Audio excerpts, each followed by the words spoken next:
8개월인가 7개월 만에 유산이 돼버린 거예요. 얼마나 상심하고 7년 동안 인공 수정해서 그렇게 기다렸던 자녀가 7개월 만에 그렇게 조심하고 했는데, 그래서 눈물 흘리면서 저한테 상담을 했단 말이죠. 제가 그분에게 말씀을 드린 거예요. 오늘 한 분이 댓글에 이렇게 남기셨어요. 채원님 12살 때부터 혼자 살았는데 어떻게 아무런 도움이 없이 그렇게 홀로 27년 동안 수행하고 명상하고 자기가 노래도 하고 음악도 하고 자기가 원하는 것도 하면서 지금 행복하냐고 이렇게 댓글을 달아놓은 거예요. 그래서 제가 그분에게 이렇게 댓글을 달았어요. 월, 화, 목요일 날 밤 10시에 알려드리겠습니다. 이렇게 실시간으로. 너무 할 얘기가 많으니까 뭐 미리 그런 질문을 받았으니까 곰곰이 이렇게 생각해 보니까, 조금 전에 유리코스라고 사장님이 화장품 대표가 왔었거든요. 와서 저번에 마스크팩 24,000장 하고 여러분이 길거리에서 나눔해 주시는 분들에게 나눔해 주시고 우리 홀몸 어르신들에게 전달해 준 그 화장품을 저희가 많이 기부해 주신 분이잖아요. 근데 스타트업 기업이고 3년 정도 됐대요. 그래서 사실 자신도 굉장히 살기 힘든, 지금 그걸 유지해가기 힘든 가장 지금 힘든 시기라고 하네요. 와서 대화를 해봤거든요. 1시간 정도. 방금 그 미팅을 끝마치고 지금 여기 오는 길인데, 그분이 하신 말씀이 그거예요. 자기가 어릴 적에 너무 힘들다 보니까 청소년 시절 때 교회에서 라면 얻어먹고 쌀을 이렇게 받아서 밥을 해먹을 수밖에 없었다. 정붐이라고 아세요, 여러분? 정붐이? 예. 사람 이름 아닙니다. 예. 부미씨 아니고. 그래서 정부미 같은 거 있으면 이렇게 얻어서 먹고, 그리고 이제 엄마가 시장 가서 어릴 때 동동그리무가 한 개 1,000원이었대요, 그때. 그걸 가지고 얼굴 발꿈치 갈라져서 바르고 그렇게 하면서 자라는 걸 보면서 자신도 이번에 새롭게 유리코스라는 기업을 만들었고, 근데 3년 정도 됐는데 꼭 이렇게 나눔을 하고 싶었다. 왜냐하면 어릴 적에 내가 라면을 받고 쌀을 받았던 그때 그 기억이 저에게는 너무나 남들이 나를 살게 해준 것 같아서 보답하고 싶었는데, 이렇게 희망을 파는 사람들에게 나눔할 수 있어서 참 고마웠다, 이런 말씀을 하시더라고요. 화장품 업계가 큰 유명한 명품 말고는 사실 힘들잖아요. 이제 힘든데 거기서 이제 버텨나가는 과정에 그래도 가장 그 직원들하고 가장 공통적으로 변하지 않는 하나의 마음이 있다. 그건 뭐냐 하면은, 우리가 수익화를 하는 게 우리의 기업인데 수익화는 우리 대중들을 위해서 수익화할 수밖에 없는 거지 않느냐. 그러면 내가 지금 돈을 버는 것은 대중들 때문에 돈을 벌 수 있는 것이지 않느냐. 그러니까 꼭 대중에게 보답하는 것이야말로 기업을 운영해 나가는 첫 번째 길이다고 직원들과 같이 함께 공통적으로 생각하고 있다고 합니다. 그런 기업들의 마음이 정말 제가 들으면서 배울 점이다 라는 생각이 들더라고요. 제가 이 말씀을 드리는 이유는 그 첫 번째 질문에 대한 내용도 연관되어 있습니다. 제가 밑바닥일 때, 혼자 살고 밑바닥이고 왕따처럼 혼자 살고 어릴 적에 그렇게 살 때, 노숙도 해보고 살 때는 저를 무시를 했어요. 무시를 하더라는 거예요. 바닥에 있을 때, 하위 레벨에 있을 때는 무시를 하더라고요. 저 부모도 없는 친구고 혼자 준비물도 안 해오는 그런 학생이잖아. 선생님까지 저를 무시를 했었어요, 사실은. 근데 이제 중간 정도 올라왔을 때, 내가 이제 공부를 좀 하고 나눔도 좀 하고 이렇게 하면서 97년도 정도 되니까 이제 사람들이 나를 경계하더라고요. 경계. 이 사람이 좀 잘 나가려고 하나, 이렇게 경계하는 마음이 많더라고요. 축하해 주면서도 친구들 사이에도 잘하는 것 같은데, 뭐가 얘가 이렇게 잘 나가지? 잘 나가려고 하지? 경계하는 마음이 있더라고요. 근데 지금 제가 딱 와서 이렇게 보니까 어느 정도 이제 영향력이 있는 자리에 이렇게 올라와 보니까 사람들이 나를 싫어하는 사람들이 더 많이 생기는 거예요. 자, 그 반면 좋아하는 사람도 생기겠죠. 근데 그 반면 저를 싫어하는 사람은 없었거든요. 무시했죠. 무시할 뿐이지 싫어하진 않았어요. 아예 사람 취급을 잘 안 했으니까. 두 번째 중간 정도 올라오니까 약간 경계하고 이렇게 뭐. 근데 더 올라가면 어떻게 되느냐? 하이레벨로 갈수록 나를 싫어하는 사람들이 더 많이 생긴다는 것을 알게 된 거예요. 그래서 이걸 싫어하는 사람들이 우리가 성공하고 좋아지고 돈을 많이 벌고 어느 정도 클래스에 올라가면 나에 대한 안티들이 더 많이 생긴다는 걸 여러분들 그 자리에 가보면 이제 느끼게 될 거예요. 그리고 많은 재벌들이나 큰 사장들, 뭐 기업들도 와서 가장 한탄하는 것이 돈도 벌 만큼 벌었고 성공도 존경도 그만큼 했지만 가장 중요한 건 나를 싫어하는 사람들이 더 많아진다라는 거예요. 그러면 이걸 어떻게 해결해야 될까? 이제 이게 내가 점점 더 드러나잖아요. 더 많이 좋아지고 더 드러나는 것은 내가 나를 오픈하게 되고 내가 더 많이 알려지는 계기가 되잖아요. 근데 알려지면 알려질수록 많은 사람들이 나에게 집중하게 되는 마음도 더 커지겠죠. 근데 그 많은 사람들 중에서는 여러 가지 불특정 다수의 사람들의 성격과 관념들이 있어요. 처음에는 좋아서 그냥 만나다가 근데 이게 갑자기 구독자가 많아지고 갑자기 오픈이 되고 그러니까 여러분들처럼 저를 꾸준하게 본 사람들이 아니라 한순간에 저를 보고 판단하는 사람들이 너무 많이 생긴다는 거예요. 그러니까 아무 이유 없이 이 사람을 욕하고 질투하고 안티를 댓글을 단다는 거예요. 여기에 여러분들 내가 지금 어떤 상황이 생기고 어떤 인연을 만나고 해도 여기에 연연할 수 있는 마음을 가지기가 여러분은 그렇겠죠. 우리 최환님 100개의 선풀이 달리고 한두 개의 악플이 달리면은 괜찮지 않아요? 이렇게 얘기하지만 그 악플 하나가 너무나 가슴을 아프게 하는 악플들이에요. 정말. 그래서 그것이 연예인들이 아무리 좋아하는 팬들이 많다 하더라도 스스로 삶을 마감하게 될 수밖에 없는 이유가 있잖아요. 하나의 말과 행동이 이 사람에게는 엄청난 큰 상처를 주는데도 그걸 잘 이용해서 알기 때문에 더 아프게 하려고 그렇게 합니다. 근데 중요한 것은 대부분의 그런 사람들이 자신의 직업이 없고 또 어리든가 정체성이 좀 혼란스러운 사람들이 그런 악플을 많이 달아요. 그래서 주변에 여러분들께서 점점 올라가고 사업도 커지고 그리고 여러분들의 삶이 조금 더 윤택해지고 평화로워지면 내가 그 자체로 평화로워지는 것도 있지만 사회적인 지위가 올라가면 올라갈수록 여러분을 미워하는 사람도 점점 더 많아진다는 것을 인정하고 받아들여야 된다는 거예요.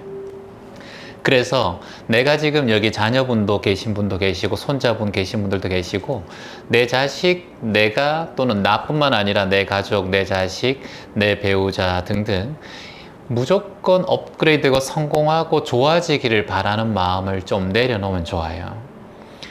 근데 그것이 빠르게 좋아지면 좋겠죠. 인생에서 빠르게 성공하고 빠르게 나아지면 얼마나 좋겠습니까? 그런데 사람이 그걸 빠르게 좋아지게 안 하는 이유는 저는 하늘에 있다고 봐요. 이유가 있다고 봐요. 그걸 뭐라고 했습니까? 필요곡절이라고 했죠. 반드시 내가 지금 성공하고 또는 돈을 많이 못 벌었고 또는 인기가 없는 또는 내가 지금 원하는 걸 이루지 못하는 이유는 반드시 곡절이 있다라는 거예요. 근데 그것을 모르고 자꾸 바라고 기도하고 자꾸 그러면 그 당시의 상황에 올라가면 나를 미워하는 사람들이나 나에 대한 좋지 않은 생각을 하는 사람들이 수없이 많이 증가할 수도 있고 그리고 그것이 한 리플에 한 악플에 내가 마음이 너무 괴로울 수도 있어요. 아무도 모르는 사람이 부모 욕을 하고 아무도 모르는 사람이 가족 욕을 한다면 여러분 어떻게 생각하시겠습니까? 도대체 이게 뭐지? 이래 생각하지 않겠습니까? 연예인들이 악플에 고소가 하는 이유가 그 사람들이 충분히 이해가 되는 거예요.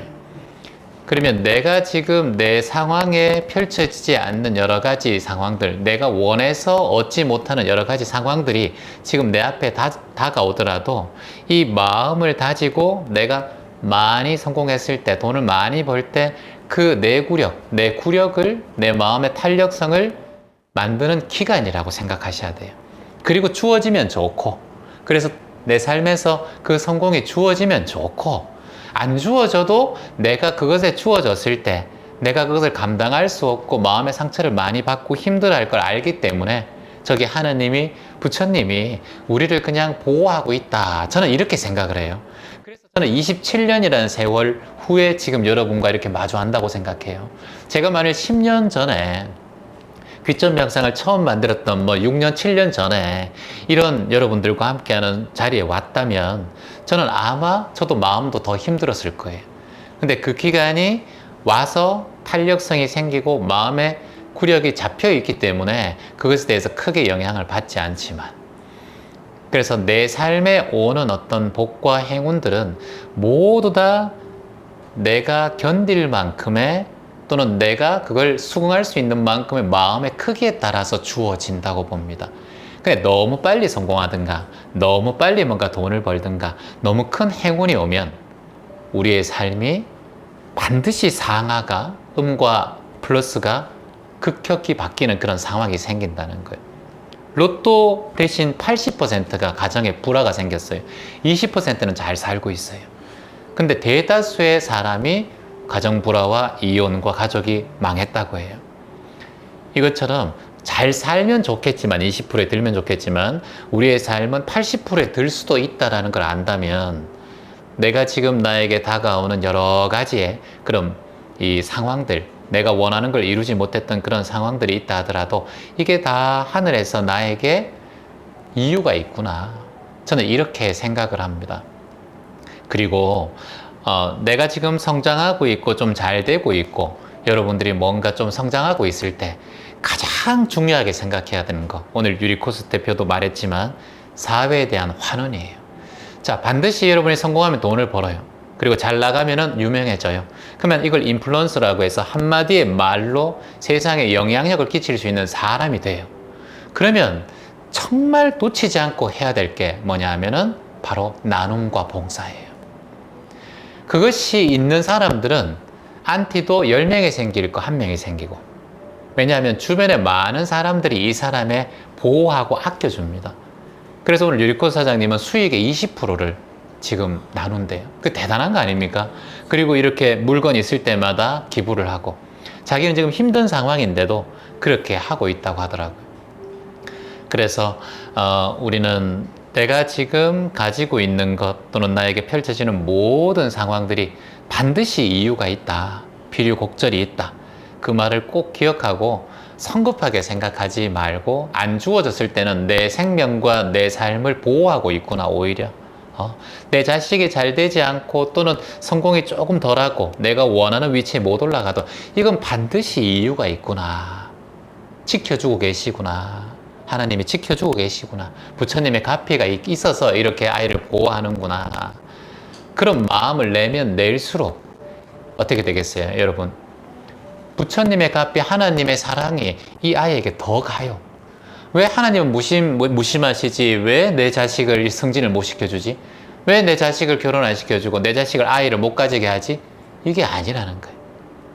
아이를 못 가지게 하고 아이가 안 생기는 이유는 아이가 태어났을 때 이 상황의 가정에 지금 좋지 않은 원인을 만들 수 있기 때문에 아이를 가지지 않는 것이고, 아이를 주지 않는 것이고, 저번에도 유산한 분이 이제 저한테 심리 상담을 하셨는데, 이 아이가 조금 좋지 않았다는 거예요.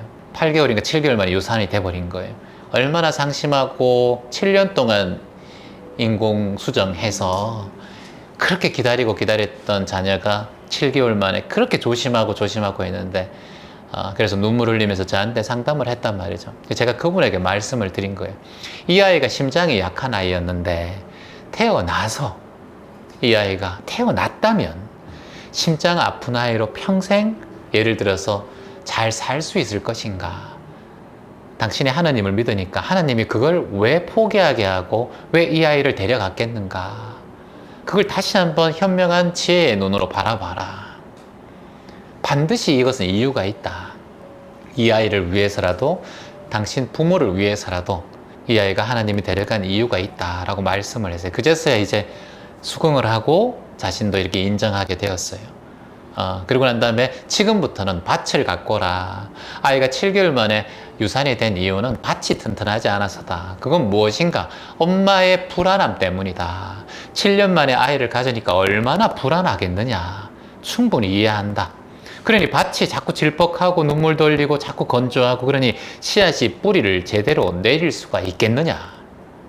지금부터는 엄마의 마음의 평온의 밭을 만드는 준비를 해야 된다. 지금부터 아이가 7개월 동안 내 뱃속에 있었으니까 아이가 지금 떠난 게 아니라 아이는 자신의 몸을 희생하고 자신의 몸을 바쳐서 당신의 자궁과 당신의 배에 튼튼한 뿌리를 지금 내려준 거다. 그때부터 명상과 운동과 산에도 다니고 열심히 건강하게 했어요. 그리고 1년 후에 이분이 정확하게 아이를 가지고 순산하게 돼요. 그래서 이런 상황처럼 내가 이 아이에 대해서 지금 7개월 동안 있었고 나는 이렇게 임신이 항상 유산하는 사람이야. 나는 아이가 운이 없어. 이렇게 걱정으로 1년을 지냈다면 이 밭은 어떻게 되겠어요? 더 불안하겠죠. 아이가 들어서도 더 불안하고 항상 아이가 탄생한다 하더라도 이 아이는 불안과 초조 그리고 약한 아이로 존재할 수밖에 없다는 거예요. 건강하게 아이를 잘 케어하고 잘 살고 있어요. 그것만큼 내가 지금 다가오는 이 모든 상황들은 반드시 이유가 있으니 그 이유는 여러분이 믿으시는 신, 하나님, 부처님 또는 여러분의 조상, 종교를 믿지 않는다면 조상신들이 여러분 삶에 반드시 보호하고 있다는 걸 마음을 탁 내셔야 돼요. 여러분이 부정적인 생각 낸다, 긍정적인 생각 난다, 이거 돈이 드는 게 아니잖아요. 여러분 마음 하나에 달려있단 말이에요. 그러니까 꼭 어떤 불행한 상황, 내가 지금 생각했을 때 부정적인 상황이 오더라도 이 상황에는 곡절이 있구나. 이게 반드시 나에게 이로운 상황으로 펼쳐지기 위해서 지금 나에게 이런 시련과 아픔을 주는구나 라고 탁 알아차리면 그때부터 내 몸과 마음이 그렇게 삶을 마음가짐으로 살아가게 됩니다. 우리 앞으로도 그렇게 살아가기를 희망해 봅니다. 오늘 부산에서 오신 분은 오늘 여기 오셔서 언제부터 귀천 명상을 하셨어요?